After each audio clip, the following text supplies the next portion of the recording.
और इस वक्त एक बड़ी खबर लखनऊ से मिल रही है। सीएम योगी का अचानक दिल्ली दौरा। केंद्रीय गृह मंत्री अमित शाह से आज उनकी मुलाकात होगी। कल प्रधानमंत्री मोदी से मुलाकात करेंगे। महासचिव अरुण सिंह भी मुलाकात उनसे होने वाली है। सीएम योगी कई केंद्रीय मंत्रियों से भी मुलाकात कर सकते हैं। मुलाकात राष्ट्रीय अध्यक्ष जेपी नड्डा से भी होगी। तो ये फिलहाल आपको बता दें, सीएम योगी आदित्यनाथ का अचानक से दौरा और ऐसे में दिल्ली दौरे में पहुंचने के बाद कई कैबिनेट मिनिस्टर से उनकी मुलाकात होगी। गृह मंत्री से भी मुलाकात करेंगे। इसके साथ प्रधानमंत्री से भी मुलाकात का उनका कार्यक्रम है। इससे पहले उत्तराखंड के सीएम भी दिल्ली पहुंचे हुए थे। 4 दिन के दौरे पर दिल्ली में रहे और तमाम कैबिनेट मिनिस्टर से प्रधानमंत्री से उनकी मुलाकात हुई थी। लेकिन अब अचानक से मुख्यमंत्री योगी आदित्यनाथ जो है वो दिल्ली पहुंचे हैं। उनकी भी मुलाकात का सिलसिला जो है केंद्रीय मंत्रियों से वो होगा। इसके साथ ही प्रधानमंत्री से भी मुलाकात होगी।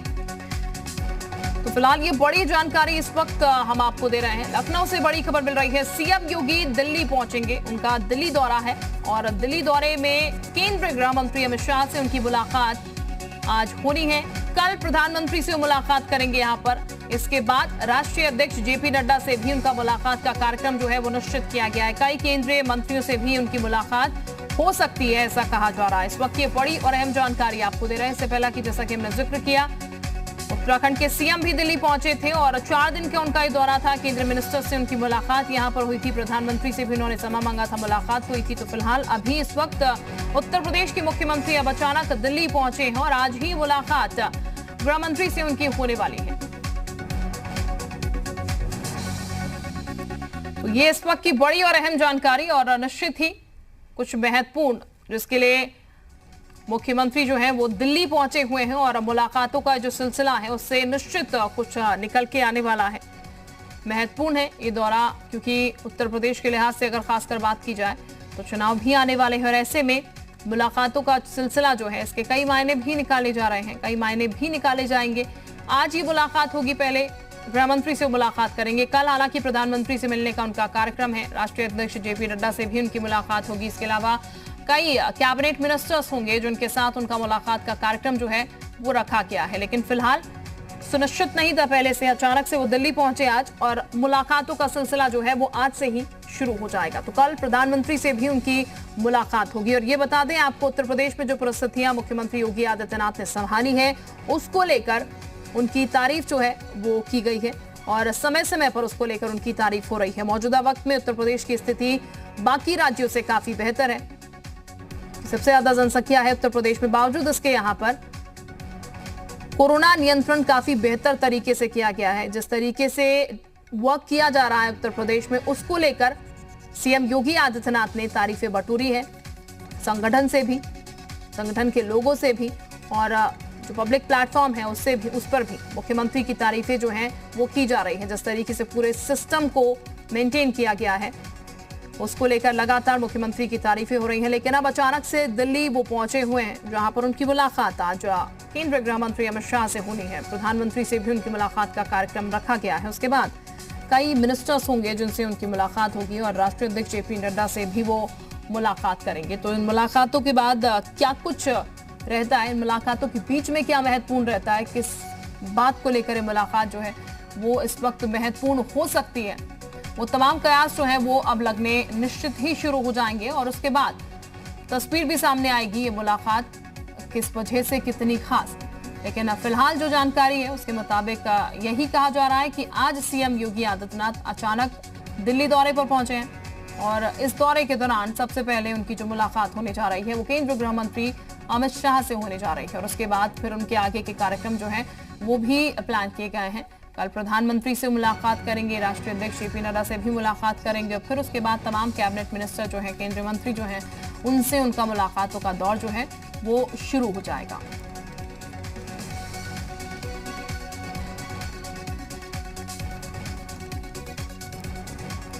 तो ये इस वक्त की बड़ी और अहम जानकारी हम आपको लखनऊ से दे रहे हैं और जाहिर है कई मायने हैं इन मुलाकातों के और बहुत महत्वपूर्ण भी इस वक्त की मुलाकातें इसलिए हैं क्योंकि आने वाले समय में उत्तर प्रदेश में चुनाव है। तमाम रणनीति किस तरीके से काम हो रहा है, तमाम चीजें जो हैं इस वक्त वो चर्चा में हैं।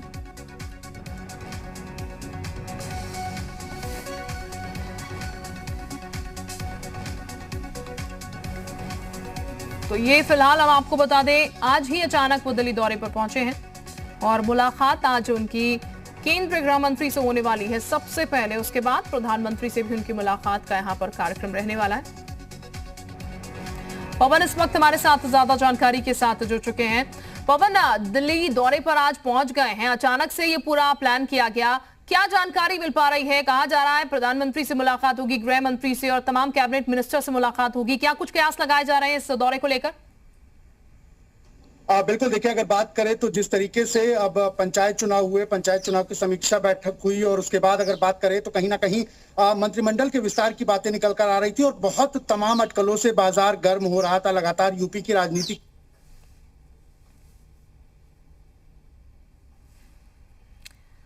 तो निश्चित तौर पर तमाम अटकलें हैं और उन अटकलों पर भी विराम लगेगा, लेकिन मुलाकात के बाद जाहिर तौर पर तमाम चीजें जो हैं वो रखी जाएंगी। और पवन हमारे साथ लगातार बने हुए हैं। पवन, अपनी बात कंटिन्यू कीजिएगा। बिल्कुल, देखिए, अगर बात करें तो लगातार अफवाहों का बाजार गर्म था, अटकलें लगाई जा रही थी, मंत्रिमंडल विस्तार की बातें भी सामने आ रही थी और बहुत सारी और अन्य बातें थीं जिनको लेकर कहीं ना कहीं संशय की स्थिति थी और विपक्षी लगातार हमला करते हुए दिखाई दे रहे थे। मुख्यमंत्री योगी आदित्यनाथ अब दिल्ली पहुंचेंगे। यहां पर वो केंद्रीय गृह मंत्री अमित शाह से, बीजेपी अध्यक्ष जेपी नड्डा से और प्रधानमंत्री से भी मुलाकात करेंगे। तमाम और लोगों से भी वो मुलाकात कर सकते हैं जो उनकी आने वाले समय में लिस्ट तैयार होगी, क्योंकि इस समय मंथन, चिंतन और बहुत जरूरी हो चुका है आगामी चुनाव को लेकर।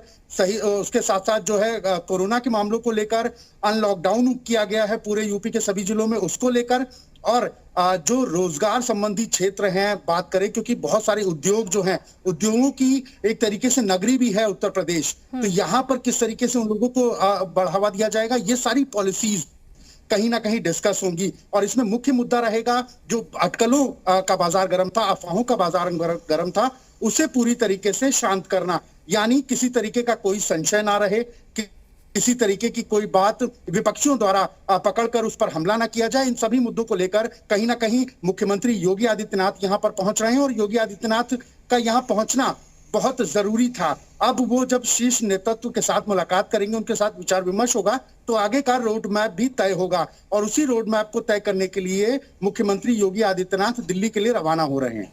बिल्कुल पवन, यहाँ पर कहा जाए तो लगातार मुख्यमंत्री जिस तरीके से उत्तर प्रदेश में काम कर रहे हैं और उसके बाद संगठन की तरफ से भी जो तारीफ उनकी की गई, बटोरा गया, क्योंकि ये बार बार प्लेटफॉर्म के जरिए कहा जा रहा है कि उत्तर प्रदेश के जो मुख्यमंत्री बेहतर काम कर रहे हैं, इसीलिए स्थितियां जो है बाकी राज्यों के मुकाबले वो बेहतर हो रही हैं। एक तो ये चीज यहाँ पर जाहिर तौर पर जब मुलाकात होंगी तो ये सब चीजें भी रखी जाएंगी और उसके साथ अगर हम चुनाव की बात करते हैं 2022 की तरफ हम देखते हैं तो उस लिहाज से भी बहुत महत्वपूर्ण हो जाता है, क्योंकि बीजेपी हमेशा से पहले से वर्क करना शुरू कर देती है, क्योंकि उससे पहले हमने भी देखा उत्तराखंड के मुख्यमंत्री भी दिल्ली दौरे पर पहुंचे थे और अब अचानक से उत्तर प्रदेश के मुख्यमंत्री भी पहुंचे हैं। बिल्कुल ठीक कहा आपने। और देखिए, हाल फिलहाल में जो पंचायत चुनाव हुए हैं, तो जो पंचायत चुनाव होते हैं वो गांव में होते हैं और गांव की राजनीति, यानी गांव की इन चुनाव में जो परिणाम आते हैं वो कहीं ना कहीं आगे आने वाले चुनाव को बहुत प्रभावित करते हैं। शहरों की अपेक्षा गांव में जो लोग बसते हैं उनके दिल में क्या चल रहा है, उनके मन में क्या चल रहा है, वो इन चुनाव में, उन नतीजों में साफ दिखाई देता है। उसकी भी समीक्षा बैठक मुख्यमंत्री योगी आदित्यनाथ द्वारा की गई है। आगे आने वाले समय में किस तरह की रणनीति बनाई जाए, क्या नए रोड मैप बनाए जाए, ताकि जनता के बीच में उत्तर प्रदेश सरकार अपना विश्वास जता सके, जमा सके और अपने कामों को लेकर जाए, ये भी रणनीति बनाई जा सकती है और इन रणनीतियों पर भी चर्चा होना बिल्कुल मुनासिब है। इसीलिए इन बातों को लेकर मुख्यमंत्री योगी आदित्यनाथ यहाँ पर पहुंच रहे हैं। उन्होंने अभी कुछ दिन पहले ही उन्होंने समीक्षा बैठक भी की थी पंचायत चुनाव पर, और उस पंचायत चुनाव में जो जो निष्कर्ष निकला, जो जो परिणाम निकले हैं, कहीं ना कहीं ये माना जा रहा है कि उन पर भी विचार विमर्श करने के लिए वो यहाँ दिल्ली पहुंचकर शीर्ष नेतृत्व से मुलाकात करेंगे। बिल्कुल पवन, ये जो दौरा होगा वो कितने समय का लगभग होगा और इसके साथ ही यहाँ पर अगर बात की जाए तो जिस तरीके से मुलाकात होगी यहाँ पर वो कितने कितने समय के अंतराल में होगी, इसको लेकर कोई जानकारी है? बिल्कुल, देखिए, अगर बात करें तो अभी जो मुख्यमंत्री के दौरे की खबर आई है कि लोगों से मिलेंगे, उसकी नामों की लिस्ट आना शुरू हो चुकी है। और जिस तरीके से उत्तराखंड के मुख्यमंत्री ने 3 दिन यहाँ पर बिताए थे, अभी मुख्यमंत्री योगी आदित्यनाथ के यहाँ आने के बाद 3 नाम मुख्य तौर पर निकलकर बाहर आए हैं, जिनमें केंद्रीय गृह मंत्री अमित शाह का नाम है, जेपी नड्डा बीजेपी अध्यक्ष का नाम है, प्रधानमंत्री नरेंद्र मोदी का नाम है। 3 लोगों से तो मुलाकात की बात बिल्कुल तय हो चुकी है। बाकी जो नामों की लिस्ट है वो नामों की लिस्ट जो है वो तैयार की जा रही है। लेकिन सबसे बड़ी चीज है कि जो हमारे सूत्र बताते हैं, कम से कम ये दौरा 2 दिन का यहाँ पर रहने वाला है, क्योंकि हमारे सोर्सेस के मुताबिक वो संगठन के कई लोगों से मिलेंगे, कई कैबिनेट मिनिस्टर से मिलेंगे, विचार विमर्श होगा और फिर वो मुख्य प्रधानमंत्री से भी मिलेंगे। तो कम से कम 2 दिन का ये दौरा माना जा सकता है। मैं आपको इस वक्त अनला सिंह जी हमारे साथ जुड़ चुके हैं बीजेपी से। अनला सिंह जी, बहुत स्वागत है आपका। अनला सिंह जी, अचानक से दिल्ली पहुंचे हैं मुख्यमंत्री, इसको लेकर मैम क्या कहा जा सकता है, ये मुलाकात किस लिए? आप लोगों को अचानक लग रहा होगा ना, मुख्यमंत्री जी का कार्यक्रम एकदम से अचानक तो नहीं होता। अगर उनको दिल्ली आना है और सीनियर से मुलाकात करनी है तो वो अचानक नहीं हो सकता ना। ठीक मैम, वही मैं आपसे पूछ रही हूँ, अचानक भी नहीं होगा तो मैम किस लिहाज से महत्वपूर्ण, ये मैं आपसे जानना चाहूंगी, आप ज्यादा बेहतर बता पाएंगे। सीनियर लीडर्स में आपस में क्या बात हो रही है तो वो तो मैं मीडिया में नहीं उसकी चर्चा कर सकती हूँ ना। वो तो सीनियर्स जो है बैठक के बाद जो एक प्रॉपर तरीका होता है उसके बाद ही मीडिया में प्रेस रिलीज जारी होगी। मैं अभी से क्या बता सकती हूँ। ठीक, अनला सिंह जी, ये मानकर चले, क्योंकि इससे पहले हमने भी देखा उत्तराखंड से भी मुख्यमंत्री पहुंचे हुए थे, अब सीएम योगी आदित्यनाथ पहुंचे हैं, तैयारियां एक तरीके से शुरू हो चुकी हैं 2022 को लेकर चुनावों की, ये कहा जा सकता है मैम? इसमें कोई दो राय नहीं है। देखिए 2022 का चुनाव जो है बहुत दिन नहीं रह गए। उत्तर प्रदेश जैसा प्रदेश जो अपने आप में पूरे एक देश जैसा है, वहाँ पे चुनाव की तैयारी करने में पूरी ताकत, समय, सब कुछ चाहिए होता है। तो इसमें बिल्कुल कोई दो राय नहीं है। हम चुनावी मोड में है, हमारे कार्यकर्ता काम में बिल्कुल अच्छी तरीके, वैसे तो हम लगातार काम करते हैं पर लग गए। बिल्कुल हमें जीतना है, 2022 जीतना है, मजबूती से जीतना है, क्लियर मेजोरिटी के साथ दोबारा आना है और प्रदेश में जितने काम हमने शुरू किए उसको और मजबूती से आगे बढ़ाना है। ठीक, बहुत शुक्रिया आपका अनला जी हमारे साथ जुड़ने के लिए। तो फिलहाल जाहिर तौर पर अनला जी जैसे कि कह रही है, जो जिक्र हम भी कर रहे हैं, 2022 की तैयारियां जो है बीजेपी की तरफ से शुरू कर दी गई। हमारे सहयोगी पवन सिंह इस वक्त हमारे साथ जुड़े हुए हैं। पवन, जैसा कि यहाँ पर अनला सिंह जी को आप सुन रहे होंगे, वो कह रही है पूर्व सुनिश्चित रहता है, ये कार्यक्रम डिस्क्लोज नहीं किया जा सकता, लेकिन जो आकलन और अंदाजा किया जाता है उसके मुताबिक ये साफ कहा जा रहा है 2022 की जो तैयारियां हैं वो बीजेपी की तरफ से शुरू कर दी गई है और इसीलिए मुलाकातों का सिलसिला जो है वो भी बढ़ता हुआ नजर आ रहा है। मुख्यमंत्री यहाँ पर पहुंचे दिल्ली दौरे में अचानक से, इसको लेकर क्या कुछ कयास लगाया जा रहा है, क्या कुछ कहा जा रहा है, कितना ये महत्वपूर्ण? देखिए अनिला सिंह कुछ भी कहें, लेकिन एक बात बिल्कुल क्लियर है कि कल जिस तरीके से संगठन की बैठक मुख्यमंत्री के साथ हुई 5 कालीदास पे, स्वतंत्र देव सिंह जो प्रदेश अध्यक्ष हैं वो हेलीकॉप्टर से लखनऊ पहुंचते हैं, सुनील बंसल बनारस से हेलीकॉप्टर से लखनऊ पहुंचते हैं। उसके बाद 7:30 बजे के बाद यानी 8 बजे से बैठक शुरू होती है और 10:15 बजे तक मुख्यमंत्री आवास पे बैठक चलती है। बताया जाता है पंचायत चुनाव को लेकर के बैठक है, निश्चित तौर पे पंचायत चुनाव सर पे है और उसकी बैठक होना लाजमी है, क्योंकि उत्तर प्रदेश में पंचायत चुनाव में विपक्षियों ने कड़ी टक्कर देने का काम किया है भारतीय जनता पार्टी को। अब मुख्यमंत्री सीधे दिल्ली का रुख किए हैं और आज अमित शाह से उनकी मुलाकात है शाम 4 बजे। कल प्रधानमंत्री नरेंद्र मोदी और प्रदेश राष्ट्रीय अध्यक्ष जेपी नड्डा से उनकी मुलाकात बताई जा रही है। इसी बीच गाजियाबाद का भी दौरा बताया जा रहा है। निश्चित तौर पे महत्वपूर्ण है और 2 मुख्य बिंदु सामने नजर आ रहे हैं फिलहाल। एक, कल जिस तरीके से जितिन प्रसाद ने एंट्री करी भारतीय जनता पार्टी में, पीयूष गोयल ने उनकी ज्वाइनिंग कराई, उसके बाद वो जेपी नड्डा और तमाम लोगों से मुलाकात करने का काम किया। उसके बाद ये अटकलें लगाई जा रही थी कि उत्तर प्रदेश में उनको जिम्मेदारी मिल सकती है या केंद्रीय नेतृत्व उनको जिम्मेदारी दे सकता है, तमाम ऐसी बातें हैं। अब आज मुख्यमंत्री दिल्ली के दौरे पे हैं, दिल्ली जा रहे हैं और तमाम जो शीर्ष नेतृत्व है उनसे मुलाकात करेंगे। तो निश्चित तौर पर कुछ महत्वपूर्ण जो है वो यहाँ पर पवन जरूर है और इसीलिए मुलाकात का सिलसिला जो है वो यहाँ पर अचानक से। बहुत शुक्रिया पवन। इस दौरे की अगर बात की जाए तो कई मायनों में महत्वपूर्ण है 2022 के चुनाव को लेकर भी, और जैसा कि जिक्र आप पहले भी कर रहे थे, कल ही जितिन प्रसाद की एंट्री हुई है बीजेपी में और तमाम और चीजें हैं जिसको लेकर अटकलें लग रही हैं। क्या कुछ और हम मान के चले इन दौरों को कितना महत्वपूर्ण माने?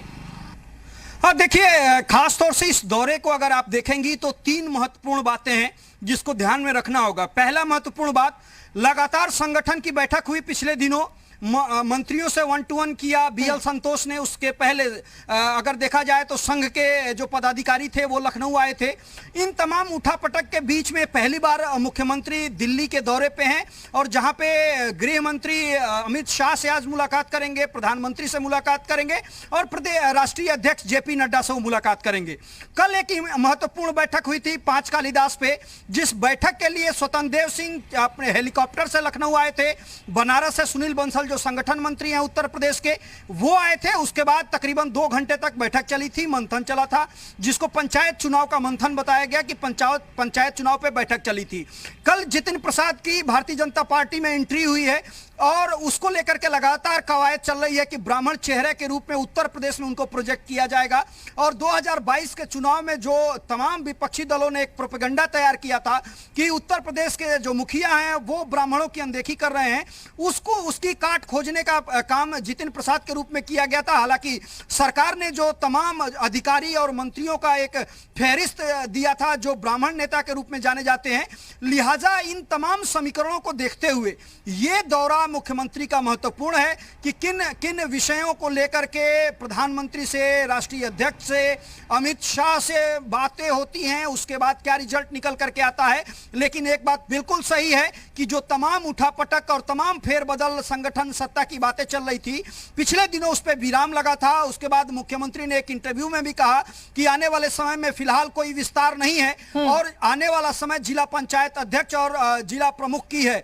लिहाजा अब यह दौरा तय करेगा कि उत्तर प्रदेश 2022 की रणनीति क्या होगी और 2022 से पहले उत्तर प्रदेश सरकार में क्या कुछ होने वाला है, किस तरीके से कामकाज का अगर देखा जाए तो उसका बंटवारा, या यूं कहिए कि किस तरीके से सरकार आगे काम करेगी, उसका एक रोड मैप केंद्रीय नेतृत्व तय करेगा, यह माना जा रहा है। लेकिन जो सबसे बड़ी बात है कि लगातार अलग अलग मीडिया हाउसेस द्वारा जो खबरें आ रही थी कि तल्खी बढ़ रही है, मुख्यमंत्री नाराज हैं या जो संगठन के जो लोग हैं वो लोग नाराज हैं, उन सब पे विराम लगता हुआ दिखाई दे रहा है। जब मुख्यमंत्री योगी आदित्यनाथ 2 दिवसीय दौरे के दौरान तमाम उन शीर्ष नेताओं से मुलाकात करेंगे जो केंद्रीय नेतृत्व के साथ साथ पूरे देश में अगर कहा जाए कि भारतीय जनता पार्टी की बागडोर है उनके पास, तो उन लोगों से वो मुलाकात करके और तमाम जो उत्तर प्रदेश का सियासी पारा है जो लगातार पिछले महीनों से गर्म है या उसका पारा चढ़ा हुआ है, उसको लेकर के वो बातचीत करेंगे और क्या क्या चीजें हैं उत्तर प्रदेश में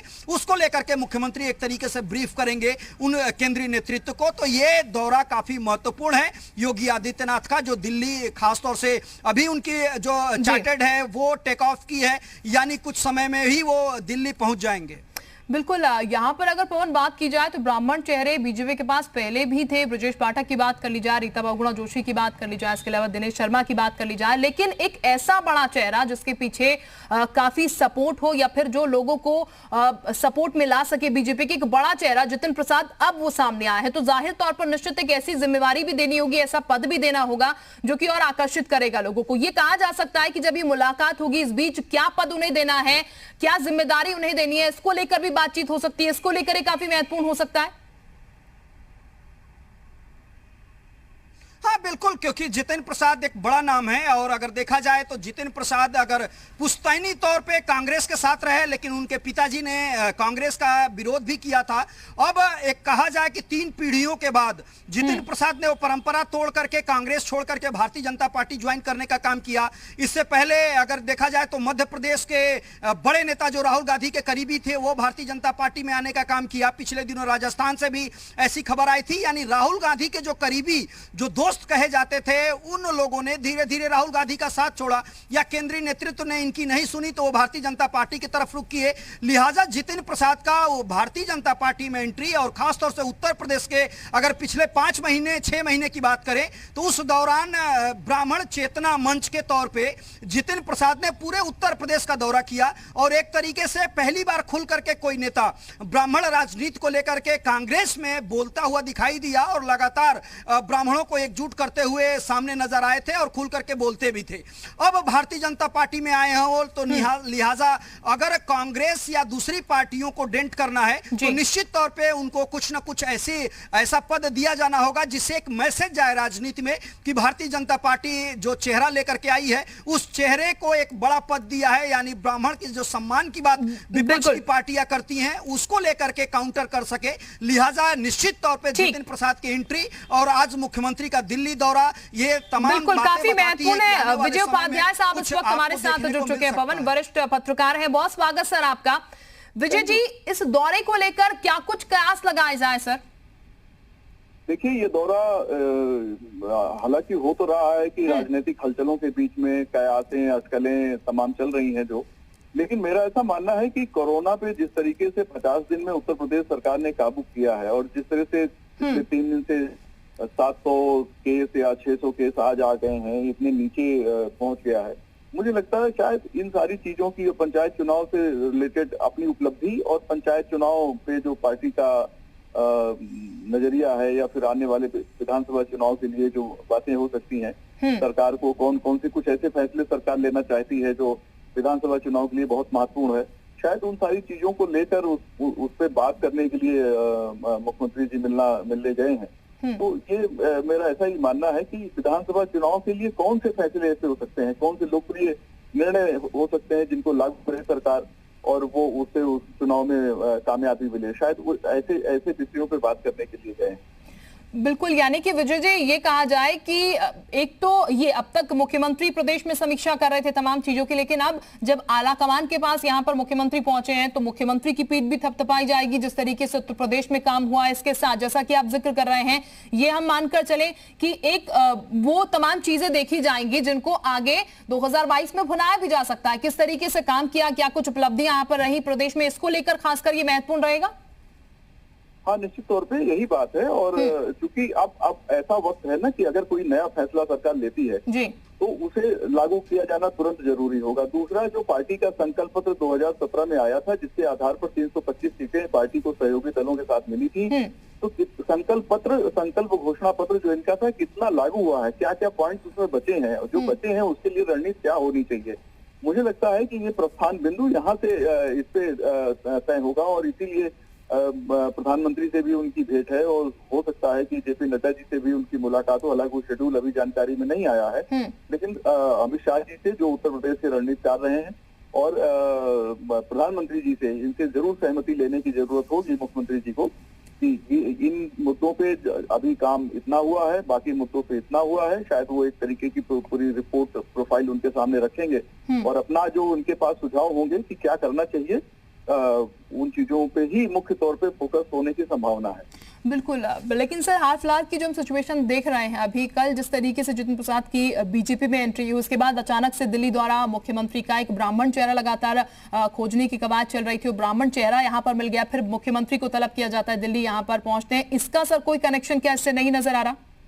देखिए, मैं बताऊं, भारतीय जनता पार्टी में जितने ब्राह्मण नेता हैं, ब्राह्मण या किसी भी बिरादरी के, वो तो खैर आदमी पैदा होता है, अपनी चॉइस से नहीं होता है। जितने लोग बीजेपी के, चाहे वो संघ से आए हुए हैं या विद्यार्थी परिषद से आए हुए हैं, एक ब्रजेश पाठक जी को छोड़ दें, तो या तो संघ से हैं या विद्यार्थी परिषद से हैं, जो जहाँ जाति के बारे में तो सोचा ही नहीं जाता, जाति के आधार पर वो राजनीति कर ही नहीं सकते, जो संघ से विकसित होता है। तो इसलिए बीजेपी को एक ऐसे चेहरे की जरूरत थी। तो ये तो एक अचीवमेंट है, बीजेपी का अपना एक अचीवमेंट है कि उन्होंने कांग्रेस का एक चमकता सितारा उत्तर प्रदेश का तोड़ लिया और उसे अपने ऑर्नामेंट उसी टोलची में डाल दिया उसने।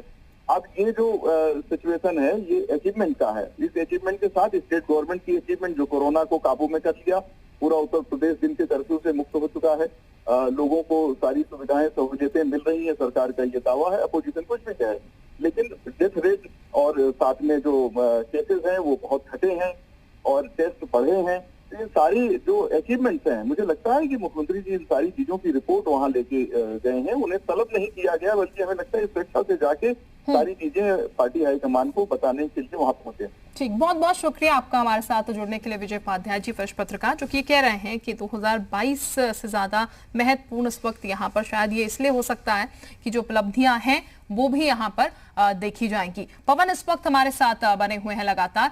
पवन, ये एक फैक्टर भी रहेगा, जैसा कि हम बात कर रहे हैं यहाँ पर जिक्र कर रहे हैं 2022 को तो लेकर ये महत्वपूर्ण है ही, लेकिन हालांकि इतर है थोड़ा सा यहाँ पर जवाब विजय उपाध्याय साहब का, वरिष्ठ पत्रकार जो हमारे साथ जुड़े थे, वो कह रहे हैं कि जो तमाम उपलब्धियां हैं उत्तर प्रदेश की मौजूदा वक्त में, क्योंकि कोरोना का जो काल चल रहा है उसमें उत्तर प्रदेश ने जिस तरीके से काम किया है, मुख्यमंत्री ने जिस तरीके से काम किया, वाकई सराहनीय है। तो ये भी एक फैक्टर रहेगा कि ये तमाम चीजें जो हैं वो आने वाले समय में किस तरीके से गिनाया जाए, क्या क्या उपलब्धियां उत्तर प्रदेश की रही हैं, ये भी आलाकमान के सामने रखी जाएंगी। इसको लेकर भी हो सकता है तलब किया गया।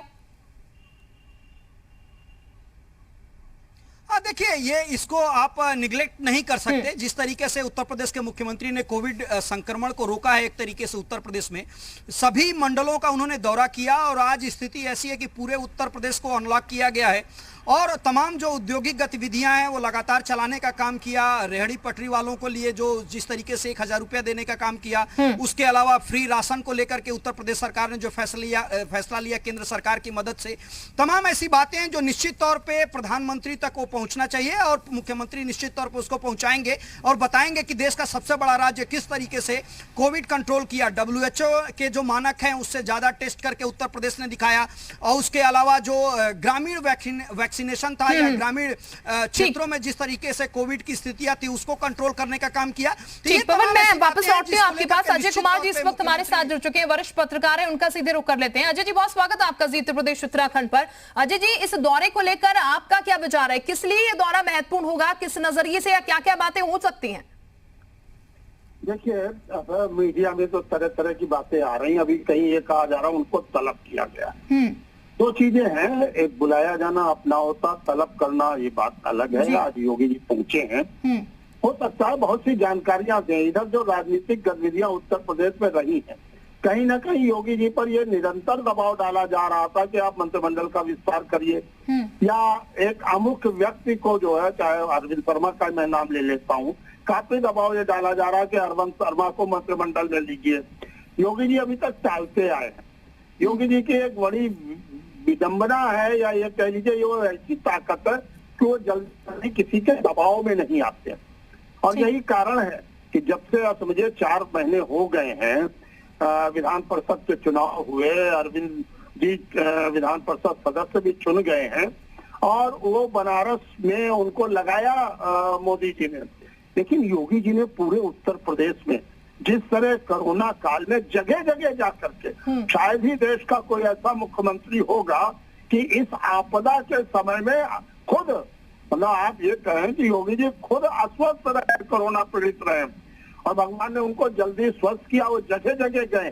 तो तमाम चीजें हैं, लेकिन एक बात सही है कि आप देखिए आज से जब से योगी जी बने हैं, कोई भी होर्डिंग ऐसी नहीं होती थी जिससे प्रधानमंत्री का फोटो न लगता हो। यहाँ तक कि उत्तर प्रदेश की सूचना विभाग की डायरी भी छपती आई है, उसमें योगी जी के साथ साथ मोदी जी का भी चित्र बड़े उसमें लगता है। ये देखिए प्रदेश की चीजें, प्रदेश में जो विकास हो उसका श्रेय प्रदेश के मुख्यमंत्री को जाना चाहिए। लेकिन यहाँ पिछले 4 वर्षों से लगातार, और योगी जी सह है, मैं कोई मोदी जी का विरोधी नहीं हूँ, लेकिन एक संवैधानिक प्रक्रिया होती है कि अगर उत्तर प्रदेश का, हाँ ठीक है, कोरोना से संबंधित जितने मामले हैं, जो केंद्र सरकार की योजनाएं हैं, उसमें पूरा लाभ केंद्र सरकार को दिया जाना चाहिए। लेकिन कहीं ना कहीं मैं देख रहा हूँ कि उत्तर प्रदेश में भी केंद्र की दबाव की राजनीति चल रही है। योगी जी आज बुलाए गए, हो सकता है वो अपनी बात कहेंगे, अपनी बात बताएंगे। कई लोग यहाँ आए, केंद्र से भेजे गए, गवर्नर से को कोई लिफाफा दे रहा है, कोई अलग अलग विधायकों से बात कर रहा है। अरे भाई योगी जी को भी तो विश्वास में लीजिए। आप विश्वास में क्यों नहीं ले रहे हैं? आज योगी जी गए हैं या बुलाए गए हैं, अपनी बात वहां कहेंगे, उनके मन में भी पीड़ा होगी। और जब केंद्र और प्रदेश में एक ही सरकार, एक ही इंजन, 2 इंजन नहीं है, एक ही इंजन की सरकार है, तो कम से कम अपनी सरकार को विश्वास में लिया जाना चाहिए। ठीक, आज गए हैं, बहुत सी चीजें स्पष्ट होंगे। मैं ये मानता हूँ मंत्रिमंडल विस्तार होगा, होना भी चाहिए। कई पद खाली पड़े हुए हैं। ठीक है जी, आपके मुताबिक मंत्रिमंडल विस्तार होगा और निश्चित तौर पर इस दौरे के दौरान तमाम चीजें भी साफ हो जाएंगी जब मुलाकात यहां पर होगी, क्योंकि आज दिल्ली दौरे पर पहुंच चुके हैं मुख्यमंत्री। बहरहाल बहुत शुक्रिया आपका हमारे साथ जुड़ने के लिए। पवन सेंगर हमारे सहयोगी भी हमारे साथ जुड़े थे। पवन आपका भी बहुत शुक्रिया हमारे साथ जुड़ने के लिए। एक छोटे से ब्रेक।